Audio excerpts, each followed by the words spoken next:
Hi everybody, this is Adam Frick with Cannabis One TV, where I'm standing here with Aaron Smith. He is the Executive Director of the National Cannabis Industry Association. I had to cheat and look because it's a whole lot of words, but it means a whole lot for this industry because you guys are doing some great things nationwide, and you're out here in California at Anaheim for the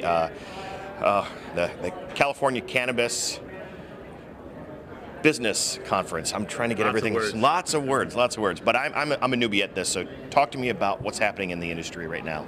Well, NCIA is the trade association for the industry. We represent nearly 1,800 businesses across the country, and as this industry is emerging to replace criminal markets with small businesses that are regulated and responsible, NCIA makes sure that they have representation in Washington, D.C. So ultimately, we're looking to change federal law so that this industry can reach its full potential. How close are we to changing the federal laws right now? Well, it seems closer every day. Yeah. There's more and more mainstream and high-level political officials coming forward to support marijuana reform and the legal cannabis industry. So a lot is going to hinge on the election coming up in a couple of weeks. But I think that we are within a few years at least of getting some kind of relief at the federal level. Right. So right now, obviously, not every state has legalized cannabis. How many states do we currently have? What are the pivotal states? Well, we have 31 states with some form of legal cannabis, medical cannabis, or adult use. 9 with adult use being legal, and California is sort of the biggest market. Yeah. California is larger than all the other adult use states combined. So, so there's a lot of opportunity here. Certainly, a lot of challenges as the regulatory system unfolds, and that's why we're here at this conference to help our members and leaders within the industry learn from policymakers and from each other as we continue to raise the bar.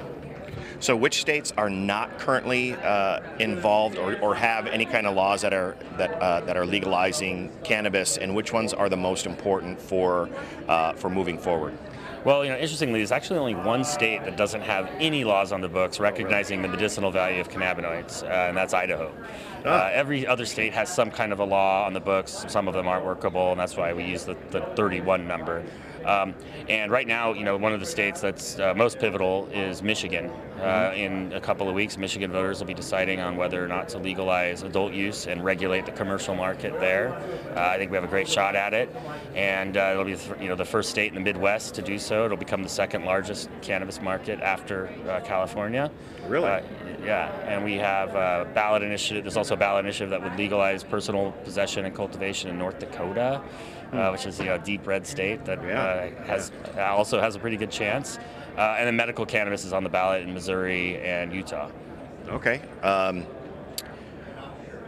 What's happening around the world? I mean, obviously, we're the center hub of the cannabis industry, and we're only focused on this, but the worldwide market has to have a play in what you guys are doing here.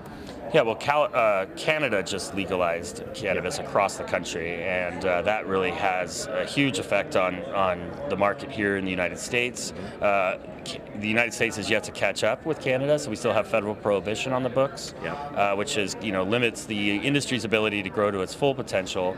But we're starting to see real capital flowing into companies up in Canada from large corporations like Constellation Brands and Coca-Cola is now rumored to be getting involved in the cannabis space up there. Really? And that's it's going to be as a little preview of what we'll see here in the United States, which ultimately will be a much larger market. It's a larger, but it's important that Congress take action quickly to change federal law so that we don't fall behind in the global marketplace. Right.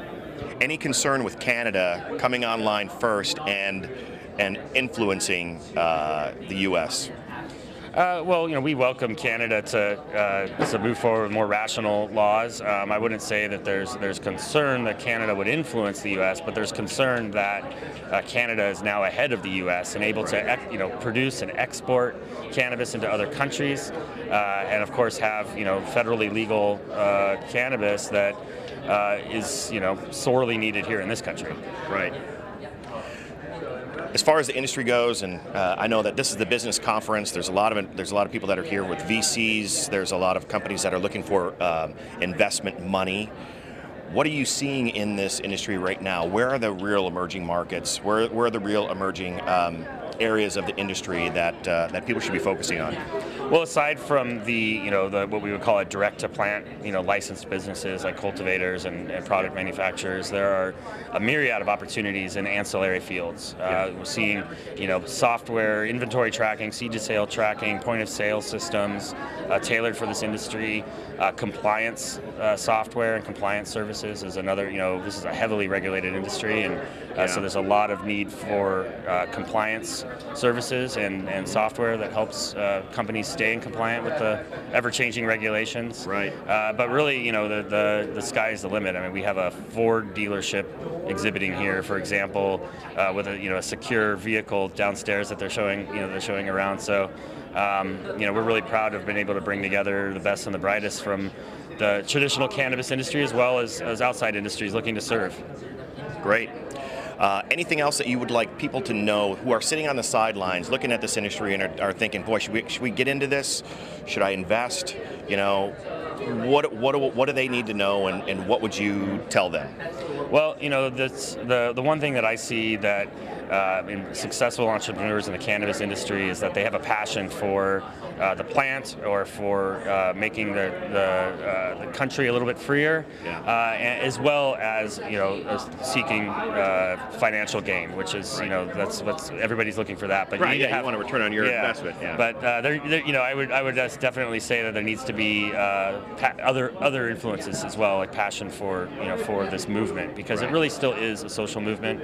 And if you're looking to invest in the cannabis industry, the first investment needs to be in changing the laws, investing in the work that we're doing in Congress, as well as all of the state campaigns across the country that need the industry support.